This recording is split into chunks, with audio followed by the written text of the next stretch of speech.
Lizayoi complains about being bored, and some older kids bully a little boy, not far away from where he is. Lizayoi decides to join in on the fun and starts throwing rocks at them. The rocks cause a large explosion as they land, and the older kids get scared. They all run away and Lizayoi mocks them for being cowards. He picks up his bag but notices an envelope with his name on it, dropped from the sky. Kudo sees a similar letter in her room and stares at it. Her maid enters and she asks her if anyone else has been to her room while she was away. Her maid tells her she's the only one with the key, and Kudo tells the maid to leave. Kudo picks up the letter and praises the letter delivery. A cat brings a letter to Kasukabe and claims it fell from the sky. Kasukabe reads the letter and gets sucked into a different world. Lizayoi, Kudo, Kasukabe, and her cat fall from the sky and drop in a spring. The three come out of the water and Kudo complains about being dropped from the sky. Lizayoi asks the two girls who they are and if they also got the letter. Kudo and Kasukabe introduce themselves and Lizayoi does the same. Lizayoi and Kudo start a banter during their introduction, and a girl with rabbit ears spies on them while hiding in the bushes. Lizayoi wonders why no one is there to greet them when they are invited, and decides that he will ask Kurosagi to hide in the bushes. Kurosagi gets frightened and complains that she can no longer make a flashy entrance anymore. Lizayoi calls to her, and she tells them not to glare at her. Lizayoi jumps at her, but she escapes. Kudo finds her dress weird and asks if she is cosplaying.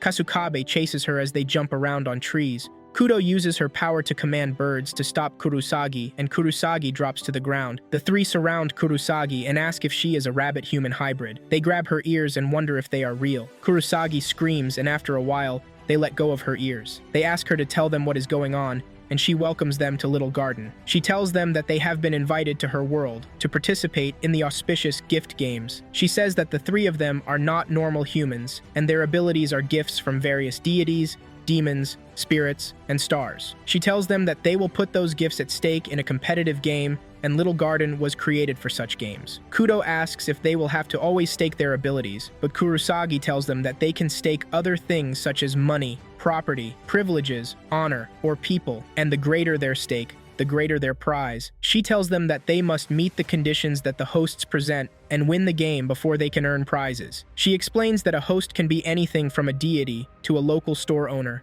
and the games can be deadly, grueling challenges, or simple prize drawings. Kurosagi brings out a card and tries to explain further to them using a simple game. She tells them that all residents of the world must belong to a community, and drops a poker table by snapping her fingers. She tells them that she can invite them to her community, but she needs to know that they can win the gift games. Lizayoi asks if she is going to test them, but Kudo insists that they haven't agreed to anything. Kurosagi tells them to decline if they feel they don't stand a chance. But contrary to her saying, she feels she will be in trouble if they decline. Lizayoi tells her to teach him the game, and she explains the rules of the game to them. Lizayoi asks what their wager will be, and she tells them their pride is what they are staking. Kasukabe asks about their prize, and Kurosagi promises to follow one of their orders. The three agree to participate in the game, and Kurosagi shows them a geas roll, which is a contract for participating in a game. Lizayoi asks to examine the cards, and Kurosagi accepts. Kurosagi starts the game, and Lizayoi offers to go first. Lizayoi picks a card, but in the process, scatters the remaining cards. Kudo and Kasukabe pick from the open cards, and they win the game. Kurosagi tells Lizayoi that he hasn't won, but he opens his card, and it is the King of Spades. He tells Kurosagi that he has memorized the order of the cards. Lizayoi asks Kurosagi if the world is exciting, and she assures him that Little Garden is more exciting than the human world. Jin sits in front of a city gate, and some kids call to him, asking him about Kurosagi's whereabouts. Kurosagi calls to Jin and tries to introduce the three newcomers to him. She sees that Lizayoi is not with them, and she asks the girls where he is. Kudo relays Lizayoi's message that he is going away to explore the edges of the new world. Kurosagi zooms off to look for him, and Kudo comments on how fast she is. Jin tells them that rabbits are servants of the Little Garden's founder, and he offers to show them around the place. They enter the city and they are amazed at how beautiful Little Garden is. Jin tells them that the city's roof is invisible from the inside, and it was made specifically for species that are vulnerable to sunlight, such as vampires. He tells them that the East District, which they are currently in, has friendly residents because it is rural. Jin offers to treat them to a meal, but a creature spies on them from behind. Kurosagi looks for Lizayoi in the forest, and she is worried because some gods play games in the area. She thinks that Lizayoi won't stand a chance if he competes with any of them. She notices a water explosion and goes toward it. Lizayoi sees her, and Kurosagi tells him that they should leave the area together. Lizayoi tells her that he has competed in a gifts game, and a large serpent rises from the water. The serpent tells Lizayoi that the game isn't over yet,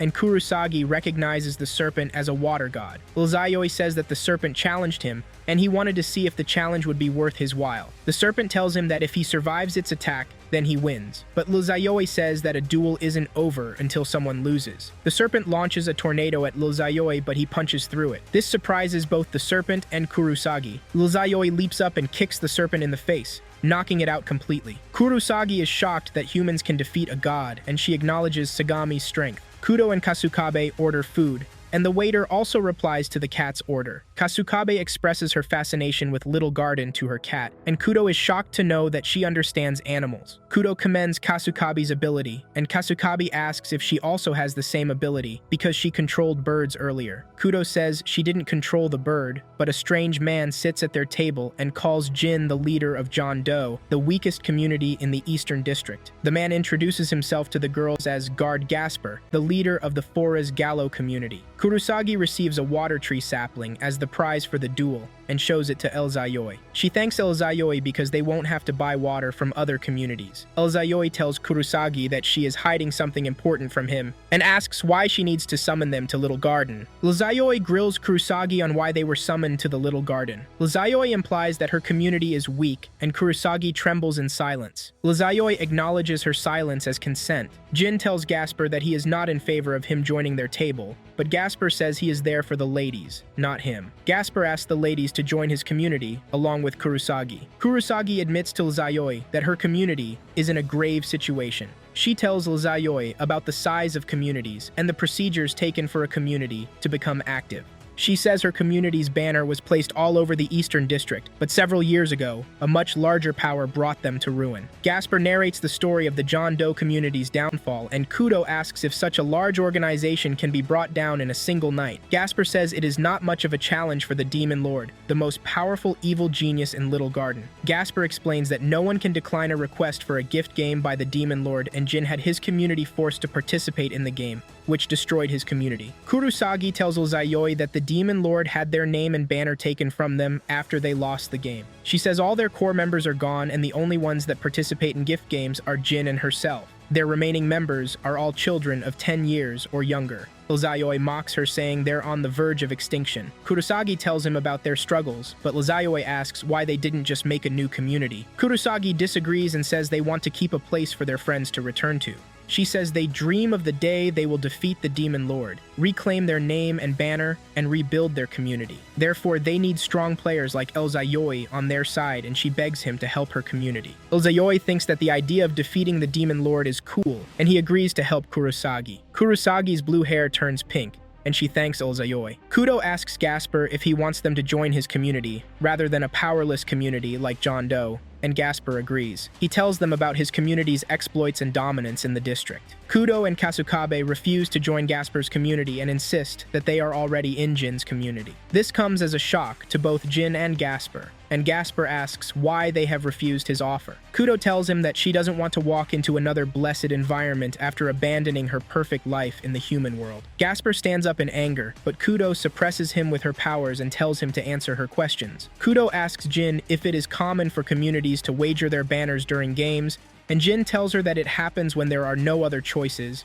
and it puts the entire community at stake. Kudo asks Gasper how his community has managed to rack up so much power without leveraging their banner. Gasper tells her that they kidnap women and children from other communities, give them ultimatums, and force them to participate in the games. Kudo asks about the whereabouts of the children they have kidnapped, and Gasper tells her that they have killed them all. Kudo releases Gasper from her command, but he transforms into a tiger and tries to attack her. Kasukabe suppresses him, and Kudo gives him two choices: to kill everyone to keep his secret, or escape to somewhere beyond the reach of the law. Kudo suggests that they should have a gift game, and they will wager Forest Gallo's future and John Doe's pride and soul. Kurosagi is shocked about the gift game with Forest Gallo, but Kasukabe and Kudo tell her that they picked a fight with Gasper because he annoyed them. Lizayoi decides not to interfere in the game, and Kudo appreciates his decision. The crew are on their way to ask Thousand Eyes to evaluate their gifts. The Thousand Eyes is a commercial community that extends to all ends of Little Garden. Kudo notices the change in weather, and Kurosagi explains that there will be a difference in their time zones because they are from different worlds.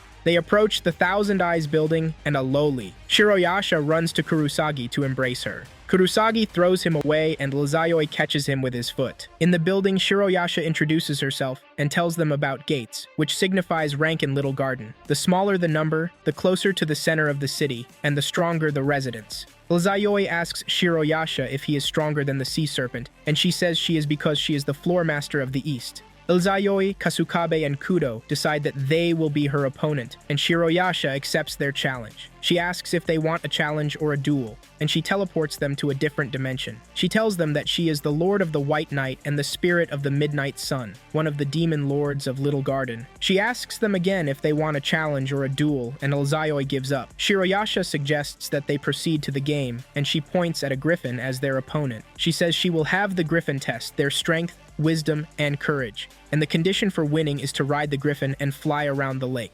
Kasukabe offers to go first and approaches the griffin. She tells it her name, and the griffin understands. The griffin tells her that its pride won't allow it to keep her on its back for long, and asks for her wager in exchange for its pride. Kasukabe offers her life, which shocks the rest of the crew. Kasukabe hops on the griffin and it starts flying. Kudo worries about Kasukabe's safety, but Lezayoi says it is now up to Kasukabe to survive. Kasukabe remembers her father's instruction to never hold back when facing a griffin, but starts losing concentration. The griffins warn her that losing concentration will bring about her death. Kasukabe holds on tightly, and the griffin twists in the air. Lezayoi analyzes the movement of the griffin and says that a typical human would have been knocked out cold. Kasukabe holds on to her necklace, her father's gift to her, and promises to win the game and become the griffin's friend. The rest of the crew cheers and encourages her. The griffin finally acknowledges her courage, but Kasukabe falls off from its back. Kudo attempts to save her, but Lezayoi stops her. Kasukabe's necklace starts glowing and she regains consciousness, stepping on the air till she reaches the ground. Her cat, Calico, embraces her, and Lezayoi says that she can acquire the traits of other animals. The griffin commends Kasukabe and tells her that he wants her to use her gift as proof that she has defeated him. Shiroyasha asks if Kasukabe was born with her gift, but she tells her that it came with a wood carving her father gave her. She shows Shiroyasha the necklace,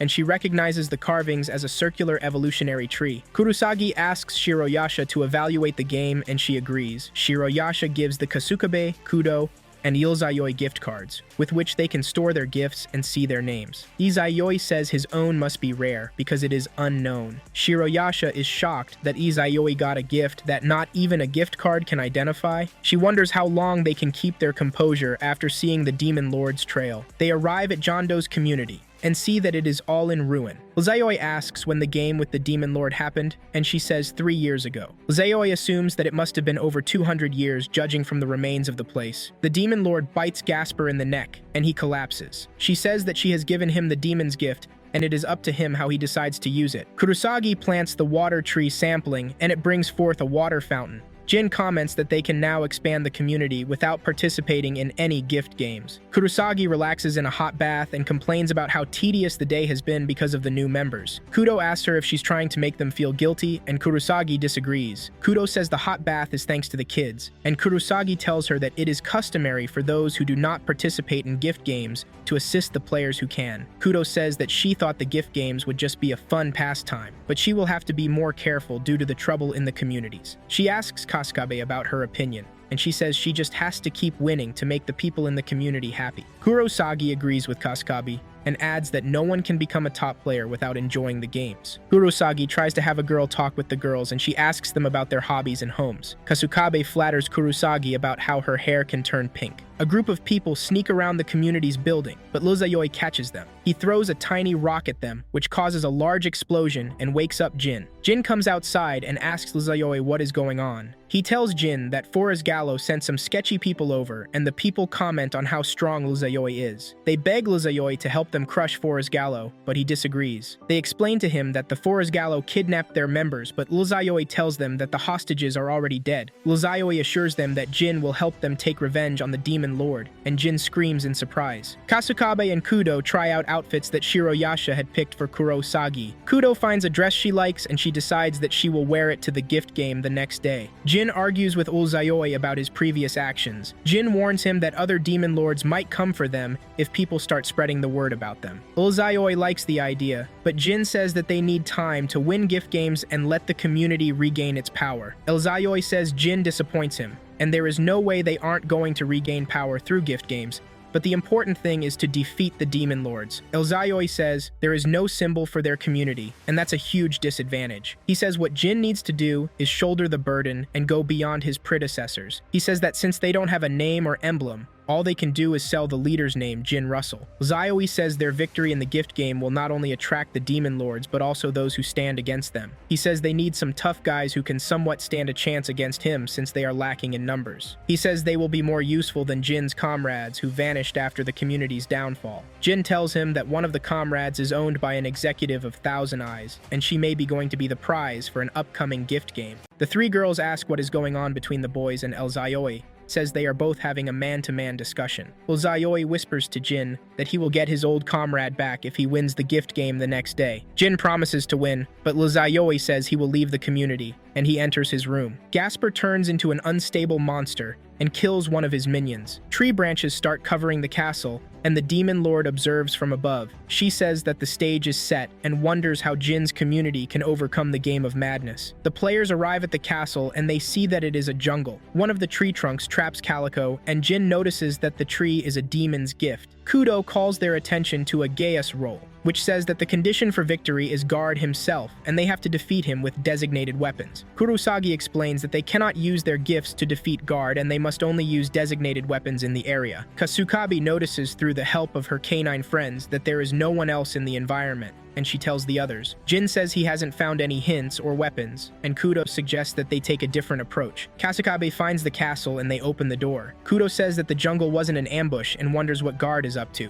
A door opens and a tiger-like creature comes out roaring. Kurosagi and Elzayoi hear the roar, but Elzayoi assumes that Kasukabe must have turned into a tiger. Elzayoi asks Kurosagi if he can also watch the game since he is her aide, but she refuses. Jin notices that the tiger is a vampiric demon, and concludes that it is the demon lord. He sees a sword lunged on the wall and tells the girls that the sword is the weapon mentioned in the Gaius roll. The tiger lunges at them, and Kudo tries to suppress it with her powers, but it doesn't work. Kasukabe blocks the tiger's attack and tells the others to run. Kudo tells Jin to run, but he refuses. Kudo controls him with her powers, but he ends up carrying her along. Kasukabe grabs the sword and fights with the tiger. Jin runs outside with Kudo in their arms, and she commands him to stop. Jin tells her that Guard is a tiger that learned to take human form, but he has now been turned into a vampiric monster by the demon lord. Kasukabe comes back injured and faints in Jin's arms. Jin grabs the sword and tells Jin to take care of Kasukabe. The demon lord, watching from above, notices that the forest is changing and wonders if something is up. Kudo remembers Kurosagi telling her that her gift, Might, is an unpolished gem, and her upbringing gave it the form of authority and control over others. Kudo sets the castle on fire, and the tiger comes out in anger. It charges at Kudo, and she lures it out of the castle, into the forest. Kudo stops running, and the tiger corners her, but tree branches start blocking the path back to the castle. The tiger attacks Kudo, but she commands the tree branches to bind it. The tiger breaks free and charges at Kudo. Kudo commands the sword to give her power, and the sword lights up. She stabs the tiger in the face and destroys it, thereby ending the game. The environment becomes bright, allowing the people outside to realize that Guard is dead and Forest Gallo is no more. Jin tries to wake Kasukabe, and Kurosagi calls to him. Kurosagi suggests that she will take Kasukabe to the community workshop because they have people with healing gifts there. Kurosagi takes her away, and Jin laments to Elzayoi about how weak he is. Elzayoi commends him for winning the game and taking care of Kasukabe. He asks Jin if he still wants to execute their plan, and Jin agrees to do it. Jin suggests playing himself to be a strong opponent to distract the enemy for a while. Elzayoi grabs Jin and tells everybody outside that Jin will reclaim their pride, which Forest Gallo has taken from them. He tells them that Jin defeated Guard, and he will return their names and emblems to them. Jin starts returning emblems to the people, while Elzayoi and Kudo watch from behind. Elzayoi asks the people to remember Jin and his community, which will defeat the demon lords. Jin tells the people that he looks forward to working with them all, and they all cheer loudly for him. Back at the Thousand Eyes building, a strange man asks the maid cleaning the floor if Shiroyasha is around. Kasukabe lies unconscious on the bed, and Elzayoi asks Kurosagi how Kasukabe is doing. Kurosagi says Kasukabe will be fine, she just needs a little rest. Kurosagi tells Elzayoi that she knows he is going to fight for their community in a game to take back one of their former members. Elzayoi says he has made the promise to Jin, and he asks how tough the former member is. Kurosagi says her name is Leticia, and she is amazing. Elzayoi teases Kurosagi that she can win the game without his help, but she tells him that she can't because being a rabbit means that she possesses the judge's authority, and she must fulfill certain conditions before participating in a game. She leaves to make tea, and Elzayoi talks to the Demon Lord, peeking into their house. The Demon Lord breaks open the door with tree branches and enters the house. Elzayoi asks what the Demon Lord wants after helping guard, but she says she can't give him an answer and she's running out of time. She starts attacking with her tree branches, and Kurosagi hears the rustle from the kitchen. Everybody in the house also hears the explosion and starts running to the scene. The Demon Lord commends the force behind Elzayoi's punches, but she didn't go all out in the first place. Elzayoi says that he is holding back also, and she shouldn't flatter herself. Kudo, Jin, and Kurosagi enter the room and try to stop Elzayoi. Kurosagi tells him that the Demon Lord is fighting Leticia, their comrade. They sit down for tea, and Kurosagi explains that Leticia is a pure-blooded vampire who is known as Knight of Little Garden. Leticia says she is just someone else's property now, and Jin tells her how good it is to see her again. Kudo asks Leticia why she helped guard, and Leticia replies that she wants to test their strength to see if she can entrust the community to them. She apologizes for hurting Kasukabe, but tells them that their gifts are unripe, and they can't bear the weight of the community on their shoulders alone. She says her initial purpose of coming was to convince Kurosagi to disband the community, because there is no way to bring a community back from being a no-name. Kudo tells her that once they win her back through the gift games, the tables will turn. The strange man tells Shiroyasha that he has cancelled Leticia's gift game, and it shocks Shiroyasha. He tells her that he has found a generous buyer, and she calls him an undignified bastard. He tells her that he has come to inform her in person, because he is also a member of the Thousand Eyes. But Shiroyasha says that the successor to the noble community of Perseus would never do such a thing. Shiroyasha scolds him for tainting his name and disgracing Thousand Eyes goddess emblem. She tells him that Leticia is not with her, and he can't cancel the game. The man says that he keeps track of his belongings, and Shiroyasha asks if he's going to attack the no-name. He says that he will punish them and nobody will care if a nameless community disappears from the map. Shiroyasha stands to leave, but the man breaks her teacup, which angers Shiroyasha. The man tells her that he is not a match for her, but he will destroy her home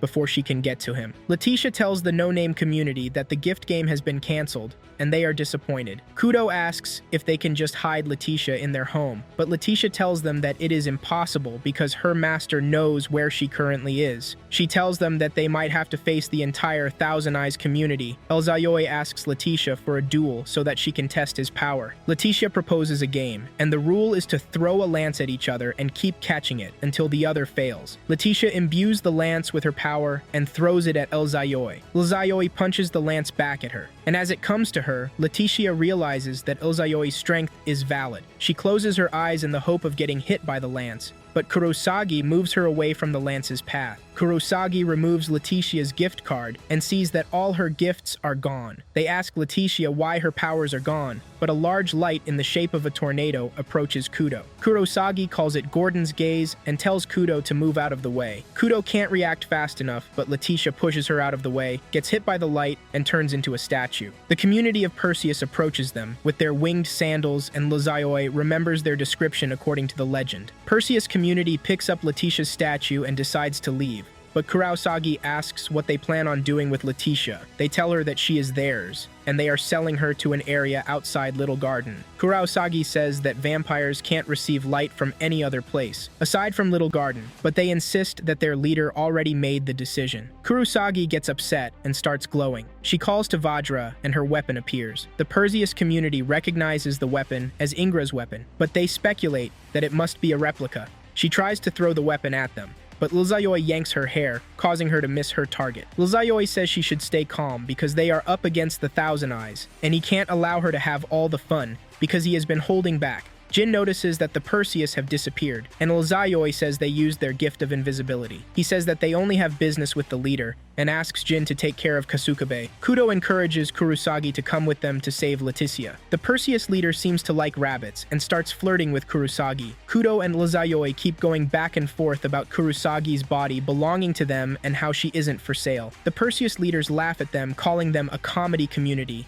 and Kurosagi says She doesn't plan on showing her skin to any rude men. Lzayoi praises Shiroyasha for making Kurosagi wear revealing clothes, and Kurosagi laments about how off-topic they have gone. The Perseus leader refuses to accept a duel, but Kurosagi lists all his community's offenses and demands more than an apology for compensation. The leader asks for evidence, and Kurosagi says Leticia will tell them the truth once she is restored from petrification. The leader insists that Leticia must be put in that state to prevent her from running away again, and since she will side with her old friends, it doesn't matter what she says. The leader says that further investigation into the matter might cause problems for Shiroyasha, and since it is all settled now, he must get ready to sell Leticia off. He tells them that it is a pity that Leticia sold her gifts to a demon lord just to be able to meet with them, and he offers to cut a deal with Kurosagi. He tells her to become his slave for life, in exchange for letting Leticia back into the no-name community. Kudo gets angry and tries to drag Kurosagi away, but she refuses. The leader laughs and calls Kurosagi a moon rabbit, who will happily throw herself into a pit of fire to save a friend. Kudo tries to use her power to control the leader, but he breaks free and summons his weapon. He tries to strike Kudo with his sickle,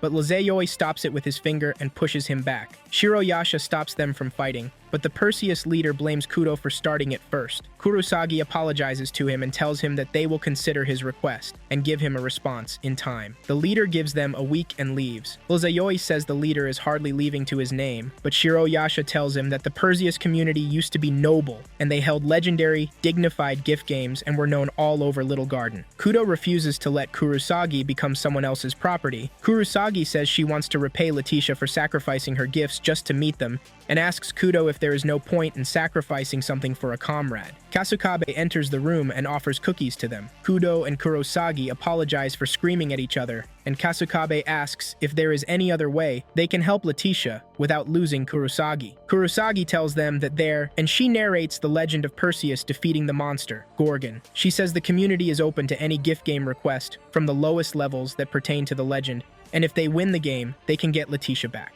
She says that they have to win the first 2 preliminary gift games, which is not easy and might take too long to do. Lzayoi breaks the door open and says that Shiroyasha has given him some advice. He gives them 2 sacks, and they assume the sacks contain watermelons. The Perseus leader talks to his guard about how attractive Kurosagi is, but suddenly Kurosagi arrives with a sack. The leader asks if she has decided to accept his offer, but she disagrees and tells him that her community requests a duel with Perseus. She shows him 2 orbs in the sack, and he recognizes them as the gift that gives him the right to participate in the legendary gift game. It turns out that Lzayoi has defeated Kraken and Gray, the owners of the gifts. The Perseus leader accepts their challenge and promises to crush them so hard that they will never consider challenging him again. The no-name community read the Geas roll, and Lzayoi says that all they have to do now is defeat Laius, but they will lose the right to challenge if they are seen. Jin points out that if they are trying to mimic the legend, Laius must the sleeping, and he doubts that they will just let them kill Laius. Kasukabe uses her powers to know the number of guards in the castle, and Kudo also reminds them of the Perseus members' gift of invisibility. Kurosagi says that their biggest threat is Laius's gift, and Lzayoi says that Laius's gift is from his ex-demon lord slave. Kurosagi asks him how he knows this, and Lzayoi points to the stars, signifying Perseus. Kurosagi acknowledges that Lzayoi is smarter than he looks, and Lzayoi bursts open the gate to begin the game. The soldiers of the Perseus community organize themselves to triumph over the no-name community. Laius sits on the throne and his guard urges him to prepare for the game. Kudo uses R gift card to create a flood, but the Perseus soldiers withstand it. Kudo remembers Lzayoi's plan of splitting into 3 teams. Jin and his partner will kill the game master, but Kurosagi can't join the game because she is a judge, and she leaves the duty to Lzayoi. Lzayoi says they need someone to detect and clear out invisible enemies, and Kasukabe nods. Lzayoi says they have someone to act as a decoy to clear out the rest, and Kudo volunteers. Kudo creates the flood again, but the soldiers get angry at her for underestimating their strength. They throw weapons at her, but she blocks them with water. She stands on the water tree and commands it to wash the soldiers away, and a large flood clears out the soldiers. Lzayoi tells Jin to be patient while they wait for Kasukabe to sniff out the invisible soldiers. She kicks one of them and knocks him out. She picks up his helmet, which gives the soldiers the gift of invisibility, and it is a replica of Hades' helm. Lzayoi guesses that invisibility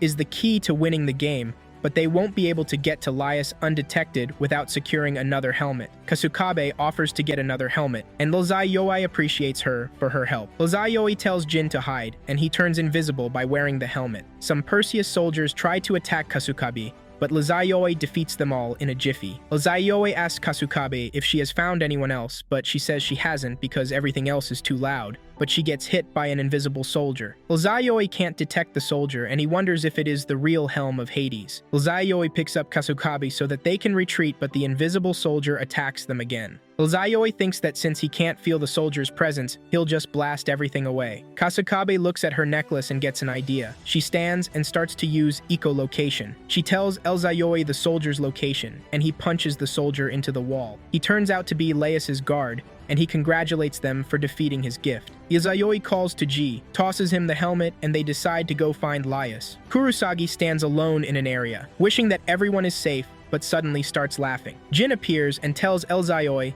that the invisibility gift was made for tickling, and Lizayoi laughs. Laius expresses his disappointment that his soldiers couldn't stop a no-name, and he'll have to purge them, just like Leticia, whose statue is beside him. Laius welcomes them to the rooftop and promises to entertain them. He says he won't be the one fighting them, and Lizayoi deducts that it will be Perseus's ex-demon lord, Algol. Laius summons Algol to rise, and a red light hits the arena. Algol appears and screeches loudly at them. The sound of the screech can be heard throughout the castle, and Kurosagi tells Lizayoi that they are doomed. Algol fires Gordon's gaze, which causes everybody in the castle to become petrified. Laius laughs at the prospect of his useless soldiers and the no-name community in the castle turning to stone. Shiroyasha, watching the game from her home, calls Laius a fool for summoning Algol. Laius says he will make the no-name community regret going up against him. Algol uses her whip to destroy the arena, and Leticia falls. Kurosagi attempts to run to her, but Algol's whip gets in her way. Lizayoi tells Jin that his assumption that they will stand a chance against the Demon Lord if they had Leticia is wrong, but Jin says he has Lizayoi and he should prove his strength in the stadium. Algol lunges her whip at Lizayoi and Jin, causing an explosion. Laius laughs at how weak the no-name community is, but suddenly sees Lizayoi holding Algol's whip. Laius screams at Algol to crush Lizayoi. Algol screeches and sends more whips, which turn into serpents and wrap around Lizayoi. Lizayoi tears through the snakes with ease, and a frightened Laius asks him what his gift is. Algol runs at Lizayoi, but he holds her, and Laius screams at Algol to take Lizayoi down. Algol grows twice her size, but Lizayoi lifts her vertically and hits her on the ground. Algol screeches in pain, and Lizayoi mocks her. Laius flies toward Lizayoi and attempts to hit him from behind with his sickle, but he dodges the attack and kicks away the sickle. Shiroyasha's maid wonders if Lizayoi is human, but Shiroyasha gets worried after seeing Laius standing up. Laius calls Algol and tells her to chain Lizayoi down in hell. Algol beams out Gorgon gaze from her mouth in an attempt to petrify Lizayoi, but Lizayoi breaks the beam with his legs. He leaps toward Algol and punches her into the wall. Jin and Kurosagi are surprised that Lizayoi could destroy Algol's gift. Kurosagi says a person can't have the gift to destroy the world and other gifts. Shiroyasha says that Lizayoi is truly unidentifiable. Laius kneels, and Kurosagi attempts to declare the winner of the game. Lizayoi stops her and reminds Laius what will happen to his emblem if he loses. Laius asks if Lizayoi wasn't just after Leticia, and Lizayoi says that they will wager their new emblem in the game for Laius' name. This will crush Perseus so badly that they will never be able to rise again. Laius begs Lizayoi, but Lizayoi says that he will make him regret daring to stand up against the no-names. Laius makes the last attempt to defend his community by running towards Lizayoi and trying to punch him. Leticia opens her eyes and sees Kurosagi and Jin. Kudo, Lizayoi, and Kasukabe welcome Leticia, but they call her their maid. They say that after going through all the hurdles to save her, they own her now. Kurosagi tries to defend Leticia, but Leticia thanks them and agrees to be their maid. The no-name community throws parties amongst themselves outdoors. Kurosagi briefs the members that Perseus has been exiled from the Thousand Eyes and has been ordered to remove their banner from the skies. Kudo wonders if the furthest of stars are simple props from the games, and Kasukabe agrees. Kurosagi runs to Lizayoi, and he tells her that he has a new goal. Kurosagi asks what it is, and he says it is to place the banner of their community up in the skies. Kurosagi agrees that Lizayoi's new goal is amazing. In a house, a letter flies in and drops on a dining table. Asuka recalls how bored she has always been in the other world, and how the fact that no one ever refused her orders made her want to just break free and leave all her wealth behind. That was when she saw the invitation letter. She gets woken early in the morning by Kasukabe and Leticia, who come to hand her a letter with a royal embroidery. Izayoi, on the other hand, just finished studying some books alongside Jin, and is about to take a nap. While he tries to take a nap, Ahsoka barges in to wake him and the other girls follow. She tells him it's an emergency, and shows him the letter. The letter happens to be from the nativity of the salamander, and it entails the message that there will be a judged collection of northern crafts and also a variety of gift games hosted by many players. It also adds that the main event will be a huge festival hosted by the floor master. Izayoi gets excited by the context of the letter and is desperate to participate in the games. He then asks where they found the letter, and Kasukabe answers that Black Rabbit had hidden it somewhere, but she just happened to stumble across it. Jim tries to discourage them from going to the northern border, considering how long it'll take to get there, but it falls on deaf ears to three problem children who are beaming with enthusiasm and anticipating the kinds of fun they're going to have at the games. They write a letter to Black Rabbit, who's currently in another district, that they'll be heading to the northern border for the context, and that the penalty she'll get for keeping the information from them is that they'll all leave her community if she can't find them by the following day. Izayoi and the others discuss how they'll get to the northern border, and Jin tries to lecture them on the kind of distance between them and the venue. He tells them that Little Garden has the surface area of a star, which is about 13,000 times the size of the Earth. He adds that the easiest way of transportation is through astral gates, but they're too expensive. He then goes ahead to state that even though they're a bit on the northern side, the northern border is still about 900 to 80,000 kilometers away. Upon telling them that, Jin tells them to just reconsider and go back home. And it sounds very reasonable, but they've already handed the letter to Black Rabbit and can't just go back home like that. Izayoi then suggests that they hunt down Thousand Eyes to make them take responsibility for giving them the letter, and the girls agree. Black Rabbit mobilizes some of the children in the house to search the entire house for them, and they can't find them, so they conclude that they must have left for the northern border, taking Jin and Lily with them. Leticia, who's also searching for them alongside Black Rabbit, concludes that since they didn't take any money from the safe, they probably haven't used any of the astral gates. Leticia tells Black Rabbit to head to the outer gates and that it shouldn't be a problem for her to find them, coupled that she has privileges as an aristocrat in Little Garden to use the astral gates for no cost. Izayomi and the others meet with Shiroyasha and tell her to take them to the northern border, but she first tells them to take their seats. She then tells them that she did expect them to come and request transportation. After all, she invited them. She tells them that she heard they're accepting requests for help regarding problems with demon lords and asks them if it is their leader's intent. Jin replies that it is, and so she tells them she has a request for them. She asks them how much they know about floor masters, before going ahead to lecture them that the floor masters are the ones who rule and maintain order in Little Garden. She adds that they're to support the lower-end communities, such that if any source of chaos, such as a demon lord, appears, they're supposed to slay it, and in exchange for all that, they enjoy a multitude of privileges. She tells them that the festival being held at the northern border is for the coronation of a new leader in Salamandra, a region administered by one of the northern floor masters. Jin then chips in that they were once allies with Salamandra before the demon lord attacked. He asks Shiroyasha who the new leader of Salamandra is, and she tells him that Sandra, the previous leader's youngest daughter, has assumed the position. Jin gets flustered, saying Sandra is too young to become a leader, but then he remembers his case and calms down a bit. Shiroyasha tells them that the festival is being held to usher in the next generation of leadership, and for Sandra to debut as a Master of the North. However, because she's so young, Shiroyasha, the floor master of the East, has been requested to co-host with her. Izayoi can deduce that some of the other floor masters at the North don't want a little girl ruling an entire district, and that's why they were called in case anything bad happens. Shiroyasha is about to explain some other things, but they interrupt her, saying she should skip to the fun part and take them there already, which she did. While they start roaming the northern district, Black Rabbit appears and starts causing a rampage while trying to capture the problem children. She manages to lay hold of Kasukabe while the others escape. She confines her and then runs after Asuka and Izayoi, leaving Jin and Lily behind. After managing to lose her, Asuka and Izayoi explore the city together. On the other hand, Shiroyasha, who was asked to confine Kasukabe, has a chat with her and invites her to participate in a game called Battle of Creators,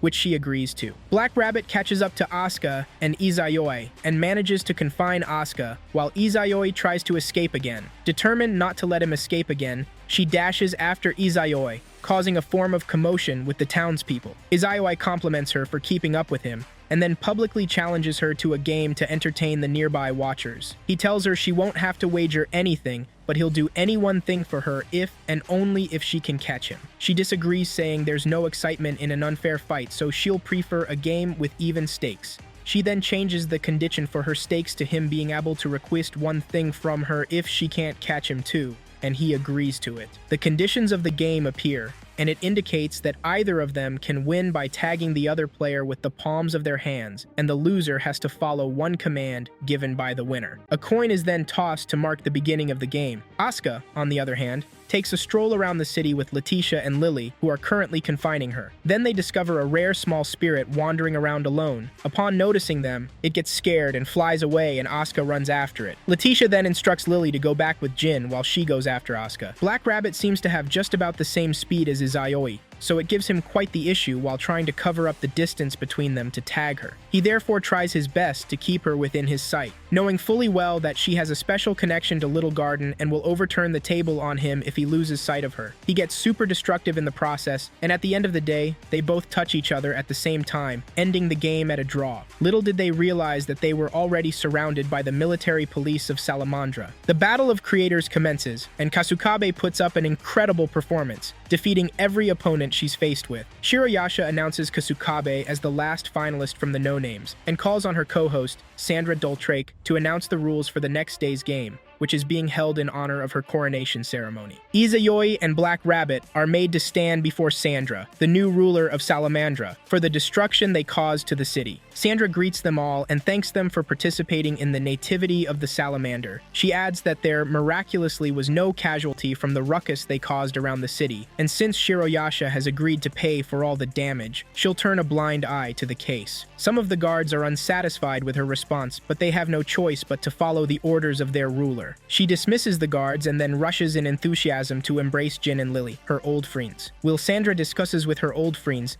Mandrake, her bodyguard who happens to be her older brother, tries to separate them from Sandra by launching an attack which immediately gets deflected by Izayoi. He yells that simply inviting no-names like them to their festival is a disgrace to their community. Sandra tries to caution him that they once used to be allies and that there's no need for such kind of behavior, but he simply tells her that she's now the Northern Floor Master, and that no-names like them should never be allowed to act impudently in front of her. Shiroyasha tries to caution him, but he just teases them more about the rumors he has been hearing from the east. Izayoi asks about the rumors, and Shiroyasha replies that an executive of thousands of eyes has foreseen signs of an invasion by a demon lord in the nativity of the salamander. After eventually catching the spirit, Asuka feeds it, making it more comfortable around her. She then introduces herself and asks for its name, but the spirit just keeps mentioning Rattenfänger, and she assumes it as the name of its community. Izayoi asks Shiroyasha if the reason she invited them was because of this prediction, and not just some petty fighting over the title of Floor Master, and she said it was,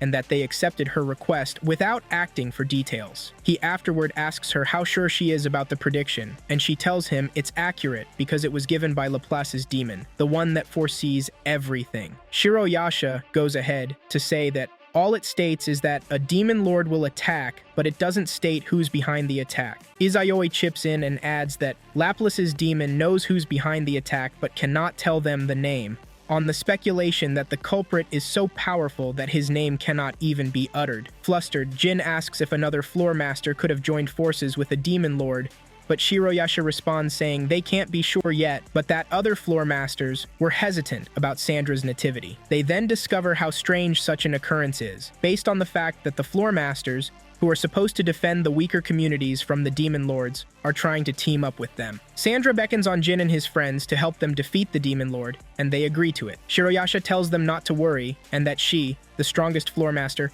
will beat the demon lord, but Izayoi is dissatisfied, and he asks her if she wouldn't mind him beating the demon lord before she can. She approves of it. Asuka and the spirit decide to check out the nearby exhibitions in an underground gallery. She walks around, admiring the different art pieces displayed by different communities. She then sees a gigantic red robot piece, which she gets to find out that it was displayed by Rattenfänger, the spirit's speculated community. While she admires the piece, a gust of wind blows into the gallery and cancels out all the lights, leaving the whole place in total darkness. A feminine voice coming from the end of the gallery then starts saying she has found her. Immediately, a swarm of rats charges towards her. She tries to use her gift on them, but it turns out they're immune to it. Leticia, on the other hand, is flying around the city, looking for Asuka, but then hears a noise coming from the gallery. Asuka is forced to summon the sword from the Forest Garo game to defend herself while trying to figure out why her gift isn't working on the rats. She eventually realizes that the rats are after the fairy with her, so she tries to protect it while thinking up an escape plan. While she tries to outrun them, Leticia appears and drives both the rats and the attacker away with her presence. Asuka laments about how weak her gift was against the rats, while she relaxes in one of Thousand Eyes' nice hot springs. She thinks to herself that there's no way her authority is less than a rat's,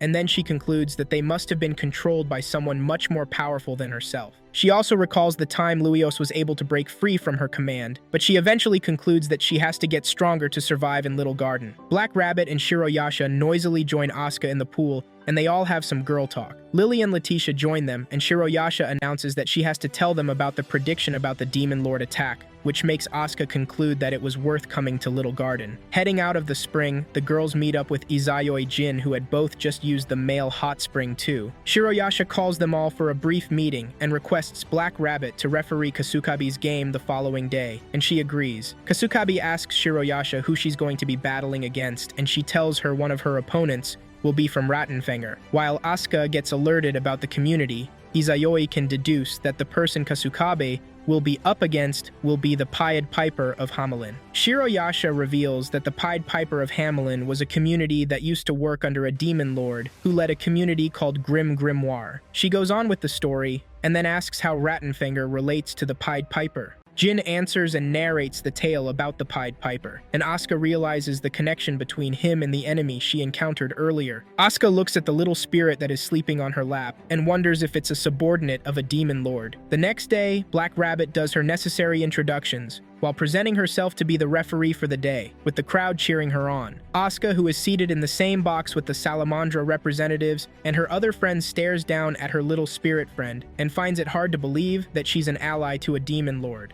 To prepare Kasukabe for her upcoming match, Leticia and Jin fill her in with all the information they know about her opponent, Asha Ignis Fatus. Kasukabe and her opponent enter the ring and get ready for a hectic match. They get transported to a different confined location, in which the only criteria for winning are finding the exit first, or destroying the opponent's gift. The match begins, and Kasukabe can use some of the tips Leticia and Jin gave her to her advantage. Her enemy's gift is Jack-o'-lantern, a demon born in limbo between life and death, the ultimate work of Willa, the Ignis Fatuus. Unfortunately, Leticia and Jin didn't have enough information on it, so it's causing her a lot of challenges while her opponent goes in search of the exit. Asuka and the others watch the fight and lament the challenges Kasukabe is going through. After much pressure from Jack-o'-lantern, Kasukabe realizes the impossible situation she's in and surrenders, thereby forfeiting the match. After the match, Jack-o'-lantern approaches Kasukabe and asks her if she considered having a friend assist her because he sees loneliness in her eyes. She doesn't respond, so he apologizes and leaves. Despite Kasukabe eventually losing the match, Sandra comments that they have a great friend, and Asuka and all the others agree on it. Izayoi points out some black papers falling out of the sky and all over town. They catch one and realize that they're black Gias rolls. It requests Shiroyasha to be the game master,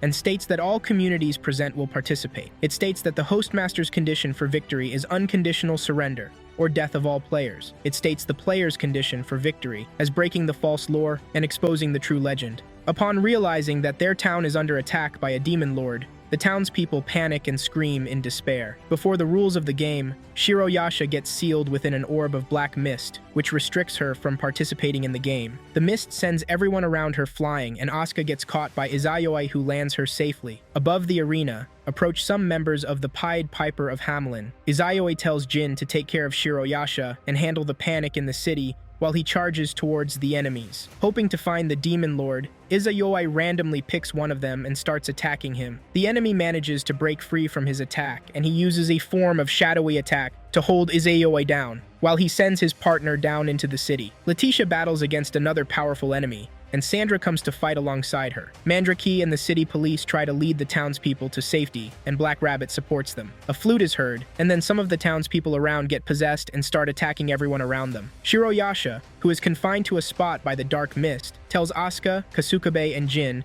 to pass some messages on to Black Rabbit. Firstly, she tells them to tell her that the rules of this game may have been made ambiguous intentionally, so there may be no way to win. Secondly, She tells them to tell her that there's a possibility that the demon lord involved has become the ruler of another community. Thirdly, she asks them to tell her that the demon lord has confined her to a spot using a particular magic. They get interrupted by Ratten, an enemy who says they're in the way as she sends her mind-controlled minions towards them. Kasukabe manages to blow them back, but Ratten plays a sound on her flute that causes her to fall on her knees while trying not to fall under Ratten's control. Asuka uses her gift to command Jin to take Kasukabe away from the arena so she doesn't fall under Ratten's control. She then manages to freeze Ratten down and charges to attack her with her sword. But she gets knocked down easily by Ratten, who immediately breaks out of the spell. Ratten faces the town and plays her flute loudly, causing a good number of the townspeople to fall under her command. There's serious chaos in the land of Salamandra, and the citizens who are under the spell of Ratten fight each other. While the chaos continues, Black Rabbit uses her authority as Judge Master to put the game on hold, ceasing all combat between all the players and hosts. She orders both parties to move to the negotiation table for a meeting. The evaluation and negotiation of the gift game begins with No Names trying to confirm the details of the game from Pest, who also happens to be a community leader. Pest chips in that they have not made any violations, and Black Rabbit confirms it to be true, using her ears, which are connected to the main hub of Little Garden. She confirms that Shiroyasha has been bound using a completely fair method thereby, leaving no violations. While trying to decide on when to resume the game, the hosts ask Black Rabbit for the longest time they can defer the resumption of the game, and she replies that it'll be about a month. The hosts agree to resume in 1 month, but Jin and Izayoi seem unsatisfied about the decision. Pest reveals that she's already spreading a kind of disease throughout the city, and people are getting infected already. She says before them that it's too late to fight back, and the only way to stop them from attacking the community is if Shiroyasha and all the no-names join their community, Grim Grimoire Hamelin. Kasukabe and Lily tend to all the injured people at the shelter while looking for Asuka. Asha approaches her alongside Jack-o'-lantern, and they report to her that Asuka is nowhere to be found. Upon hearing that,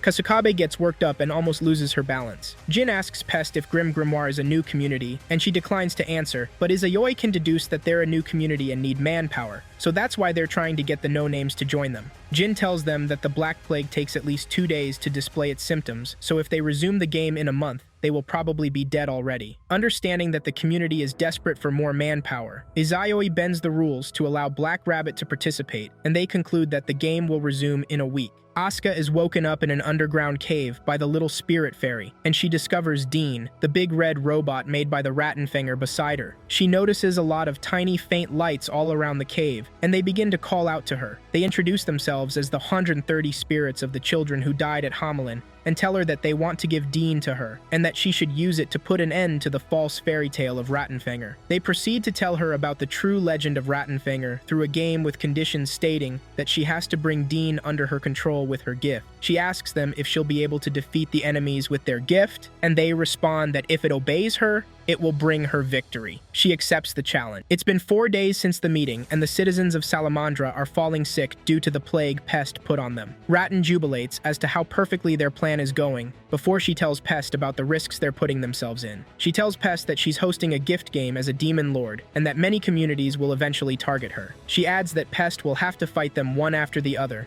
and eventually, she will fail. Ratten and Wurzer both assure her that they'll always be on her side, no matter what. Kasukabe happens to be down with the symptoms of the Black Plague. Izayoi visits her in her room to entertain her when she gets bored. She asks him if he has figured out the answer to the game, and he says they have a good idea of it, but are not quite there yet. He makes an instance of a theory Black Rabbit was talking about and goes ahead to expatiate that even if different things happen at different times, they will eventually coalesce into one result. He likens the case to the 130 deaths recorded on the plaque at Hamelin. He also adds that the 4 possible causes were Wester, Ratten, Sturm, or Pest, and that whichever one doesn't result in the deaths is false lore. She asks him who he thinks the false lore is, and he says he suspects it to be Pest because her ability takes the longest time to cause death. He calculates that there have to be 130 deaths in a limited amount of time for the tale to stand true.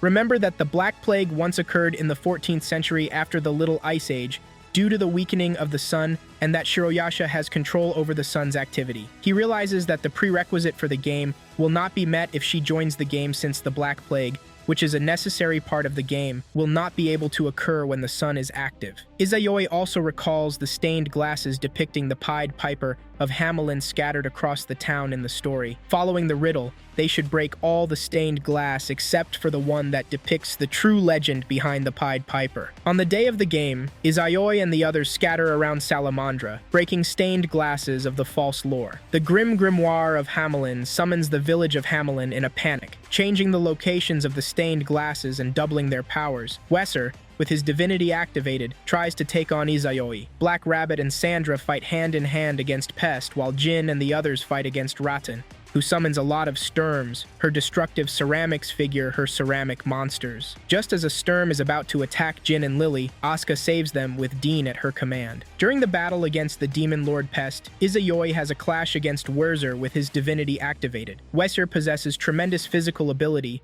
due to the divinity, and can knock Izayoi off his balance. He adds that the 130 lives were merely a stepping stone for him to get where he is. Izayoi deduces that he's the real Pied Piper of Hamelin. The citizens run around town in search of more stained glass to break. However, Izayoi analyzes how he's so sure that Wesser is the Pied Piper of Hamelin, and so he says that there's no mention of a man controlling rats on the plague, and that the man only appears after the 16th century, when the plague was at its worst. Izayoi gives some hypothetical examples and concludes that he's the one, which happens to be accurate. Wesser compliments him and tells him to come and become a demon lord, but he turns him down immediately. They resume their battle afterward. During the battle, Asuka emerges in the city while riding on Dean's shoulder. She manages to defeat all the Sturms made by Rattle, and intentionally challenges Ratten to a game of authority. She's asked to play a song in her flute to try to seduce Dean, and she accepts. Sandra and Black Rabbit have a tough time while battling with Pest. Black Rabbit brings up the speculation about the Pest being a ghost, which she confirms. Pest goes ahead to let them understand that her spiritual energy isn't derived from the 130 deaths in Hamelin, but instead, she's the representative of 80,000 grudgeful and resentful evil spirits.